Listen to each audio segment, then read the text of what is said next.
এই কথাটা শুনেই কিরকম একটা গায়ে কাঁটা দিয়ে উঠলো যে পাকিস্তান চায়নি বলে নিউক্লিয়ার অ্যাটাক করেনি।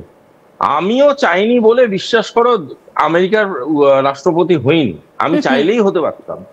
ব্যাপারটা হলো প্রথম কথা, দুটো কথা না খুব ক্লিয়ারলি জেনে রাখা দরকার। প্রথম কথাটা হলো পরমাণু বোমা আর পেটোর মধ্যে একটা পার্থক্য আছে। পরমাণু বোমা ওরম ধুম করে বার করলাম, সেট করে লোড করে ফেলে দিলাম, কোথাও একটা পরমাণু বোমা ফেটে যাবে এরকম নয় ব্যাপারটা। ব্যাপারটার মধ্যে একটা অ্যাসেম্বলিং প্রসেস আছে। এই অ্যাসেম্বলিং প্রসেসটা যে মুহূর্তে যে সময় দাঁড়িয়ে শুরু করবে পাকিস্তান, সেই মুহূর্তে পাকিস্তানের লাহোর আর করাচি বলে কিছু থাকবে না, thanks to Indian air force and Indian navy. এবার দ্বিতীয় কথাটায় আমি আসছি যে পাকিস্তানকে এই মুহূর্তে গুরুত্ব দেওয়ার কোনো প্রয়োজনীয়তা নেই বিশ্ব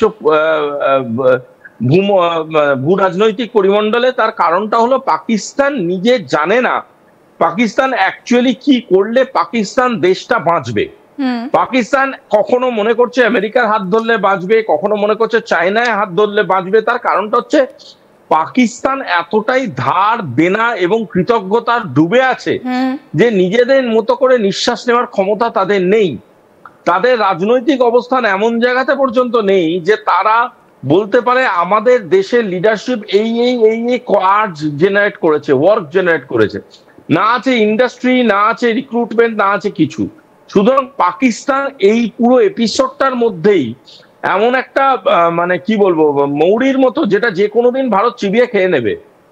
দ্বিতীয় জিনিসটা এবার আসছি যখন আরেকটু গ্রেটার কজের দিকে, সেই গ্রেটার কজটা যখন ভাবতে হবে তখন এটা বুঝতে হবে যে আগামী বিশ্বকে লিড করার জন্য যে মূলত তিনটে দেশের সমষ্টির উপরে আমরা নজর দিচ্ছি বেশ গত 2-3 মাস ধরে, সেটা হলো রাশিয়া, ইন্ডিয়া এবং চায়না।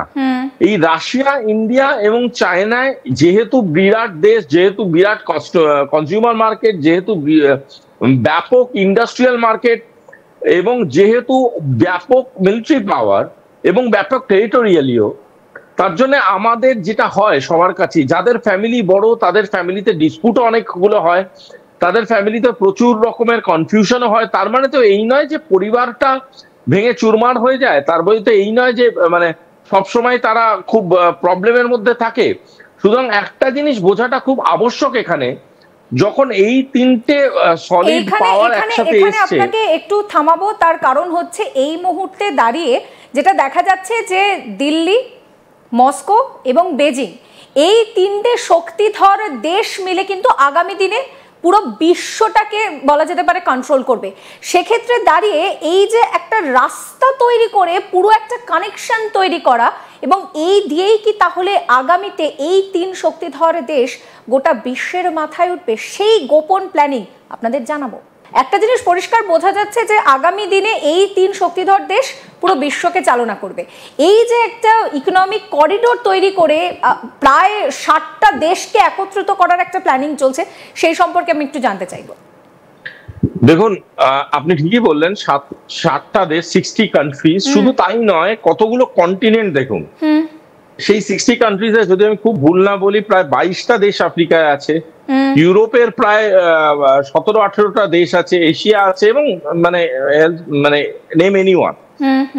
পয়েন্টটা হচ্ছে এই ধরনের কনসেপ্ট বা বিআরআই কনসেপ্টটা বানানো হয়েছে তিনটে কারণে। একটা হচ্ছে ইকোনমিক কমন করিডোর করার জন্য, দ্বিতীয়ত হচ্ছে ইকোনমিক এমন সেট আপ করায় যাতে মোর দ্যান এনি কান্ট্রিজ বেনিফিশিয়েট করবে।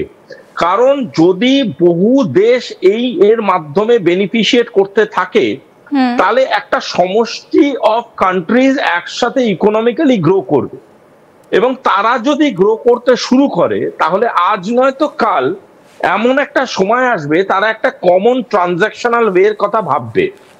সেই কমন ট্রানজাকশনাল ওয়েটা কোনো না কোনো ভাবে একটা ইকোনমিক ডিমান্ড জেনারেট করবে।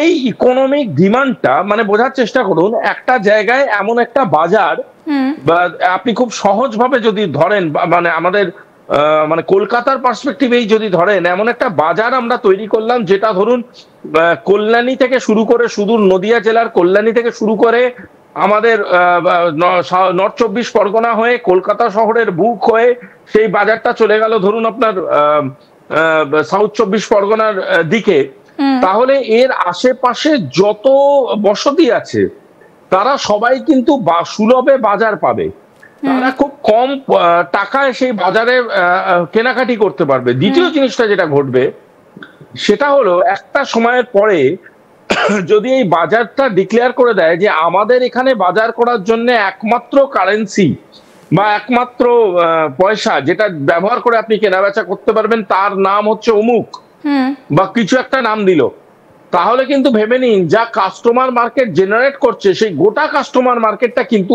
ওই কারেন্সিতে কনভার্ট হয়ে যাবে। আমি এটা সহজভাবে বোঝানোর জন্য বললাম, আক্ষরিক অর্থ এটা ভাবার কোনো কারণ নেই। পয়েন্টটা হলো বিআরআই যেভাবে লিমিটেশন ছাড়া ইউরোপ থেকে শুরু করে আফ্রিকা থেকে শুরু করে এশিয়া থেকে মিডল ইস্ট থেকে central Asia, south east Asia সব কানেক্ট করার একটা প্রবণতা দেখাচ্ছে এবং করছেও, তাতে যে জিনিসটা ঘটবে এমন ধরনের বিজনেস করিডোর তৈরি হবে যেই বিজনেস করিডোরের মাধ্যমে এই প্রতিটা দেশ দারুণভাবে বেনিফিশিয়েটেড হবে। এবং দ্বিতীয় যে ঘটনাটা ঘটবে সেটা হচ্ছে এরা কিন্তু সুলভে বিজনেস বা ট্রানজাকশনাল ইকোনমিকে এন্ডোর্স করতে শুরু করে দেবে, এবং সেটা যখন হবে তারা অটোমেটিক্যালি এমন একটা কারেন্সির দিকে ইনক্লাইন্ড হওয়ার চেষ্টা করবে যেই কারেন্সিটা নট নেসেসারিলি এতদিন ধরে ব্যবহার করা তাদের প্রিয় ইউনাইটেড স্টেটস এর ডলার, সেটা এমনও হতে পারে কোনো একটা অল্টারনেট কারেন্সি, বা সেটা এমনও হতে পারে তাদের নিজ কারেন্সিতে তারা ট্রানজাকশন করতে শুরু করে দিল, এবং একটা সময় গিয়ে এই গোটা প্রসেসটা এমন একটা ইকোনমিক আপনার বলতে পারেন কালচার অফ ট্রেড তৈরি করে দিল যেটা কিন্তু নন আমেরিকান, যেটা কিন্তু আমেরিকা কোনোভাবে ইন্টারফেয়ার করতে পারবে না। সেই ক্ষেত্রে দাঁড়িয়ে আমেরিকার ইকোনমির পক্ষে কিন্তু এটা বিরাট আঘাত। এইখান থেকে দাঁড়িয়ে আপনার কাছে আমি করব যে যখন 2013 সালে এই হাইওয়ের প্রকল্পের সূচনার কথা জিনপিং এর তরফ থেকে বলা হয়েছিল, সেই সময় দাঁড়িয়ে পাকিস্তানও কিন্তু এর মধ্যে ইনভলভ ছিল, যার জন্য 2013 সালে দাঁড়িয়ে কোথাও গিয়ে ভারত কিন্তু এর পক্ষে ছিল না। কিন্তু এখন সমীকরণটা পাল্টে যাচ্ছে, এখন দেখা যাচ্ছে যে ভারত এর মধ্যে রয়েছে। আবার আমরা দেখলাম যে পাকিস্তান কিভাবে বেইমানি করে ভারতের বিরুদ্ধে এসে হামলা চালানোর চেষ্টা করেছিল, তার পাল্টা উত্তর অপারেশন সিন্দুর আমরা দেখলাম। তো এই মুহূর্তে দাঁড়িয়ে পাকিস্তানের অন্তর্ভুক্তিকে নিয়ে আগে তো ভারতের আপত্তি ছিল, ভারত তো এখন নিজেই এই পরিকল্পনার মধ্যে আসছে। দেখো, টেকনিক্যালি যেটাকে তুমি পাকিস্তান বলছো সেই জিনিসটা কিন্তু টেকনিক্যালি পাকিস্তান হলেও strategically at this point of time বিশ্ব পাকিস্তানকে ওই চোখে দেখে না। বিশ্ব পাকিস্তানকে যদি আমরা কনসেপ্ট অফ অপরচুনিটি দিয়ে দেখি, পাকিস্তানকে বুঝতে হবে পাকিস্তানের সব থেকে বেশি ট্রেড যোগ্য জায়গা হচ্ছে বালুচিস্তান। পাকিস্তানের পাঞ্জাব প্রভিন্সের রাজনৈতিক নেতা নেত্রীদের জন্ম দেয় ঠিকই, কিন্তু সেভাবে ইকোনমিক্যালি হাই ফ্লোয়িং এরকম নয়।